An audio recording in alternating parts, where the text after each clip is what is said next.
Okay, so Bismillah ar-Rahman ar-Rahim. So in this clip, we're gonna debunk the idea of like what he mentioned in the video about the holes in the narrative. It's been taken out of context. I watched that video myself actually when that video was released. I didn't have no issue with that video at all. The reason was because I understood the way what he was actually mentioning.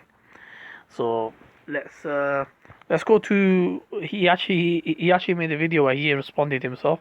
Let's go through that video and also I'll show you some posts as well that shows that he wasn't talking about the preservation of the Quran.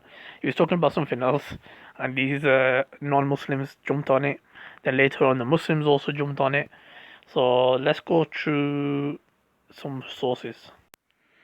Okay, so you can see from here after him having the interview, he mentions after the recent interview with Muhammad Hijab, some missionaries and anti-Muslim propagandists have read their own prejudices into a very brief discussion. Some of them have twisted my words to suit their agenda, while Muslim scholarship has pioneered Quranic studies for centuries and continues to do so.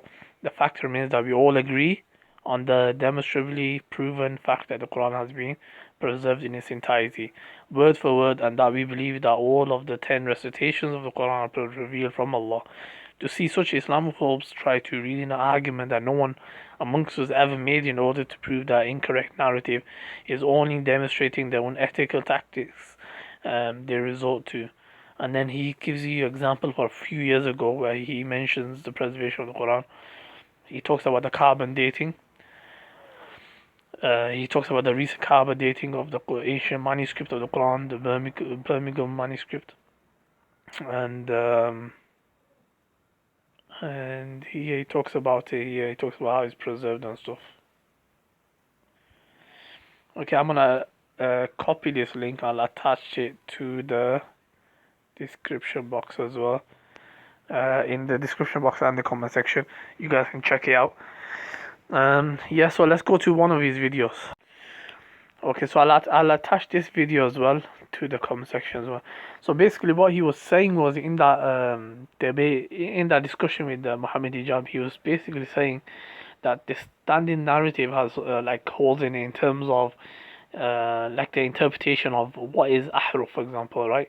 Or like how do we discuss what is ahruf and stuff.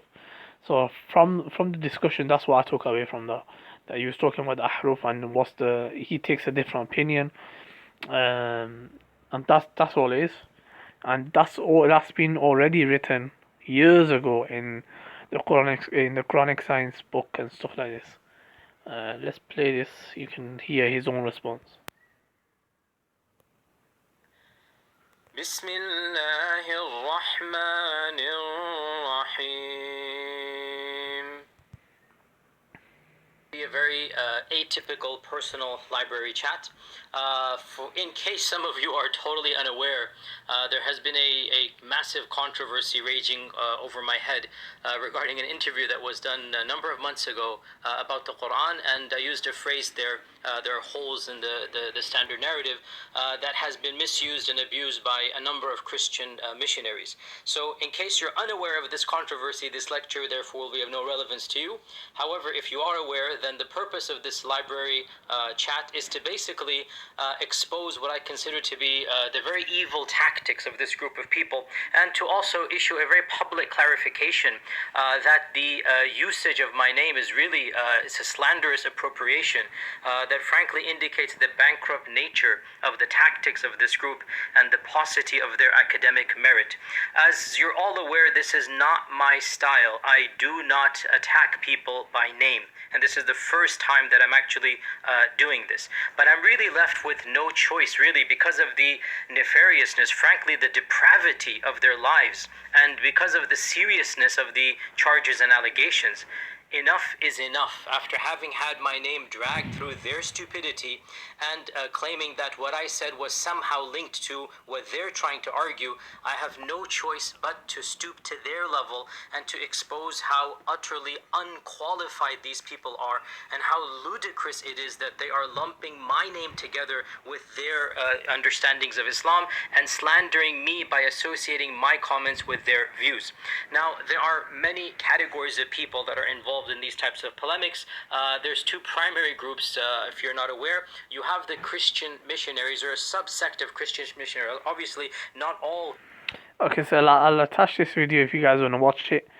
The point of this video is to show you that he wasn't talking about the preservation of the Quran, and that he actually believed in the preservation of the Quran. The whole narrative he's talking about something else, and these guys had no clue, and they just put one and one together, which doesn't fit together. So hopefully that should be clear that the holes in the narrative is it's not referring to the preservation. So anyone who uses that to attack him are actually incorrect. So let's go. So yeah, that should be clear. Anything else if you want me to respond to in terms of Yasir Qadhi, what he said, I can defend that inshallah. Like I said, I've said this to my friend before, like, to the people who I speak to. I said if he's made a major blunder, I'll be the first one to warn against him. But until then, I will not. I will defend the honor of a believer and not allow people try to sabotage and misrepresent his position.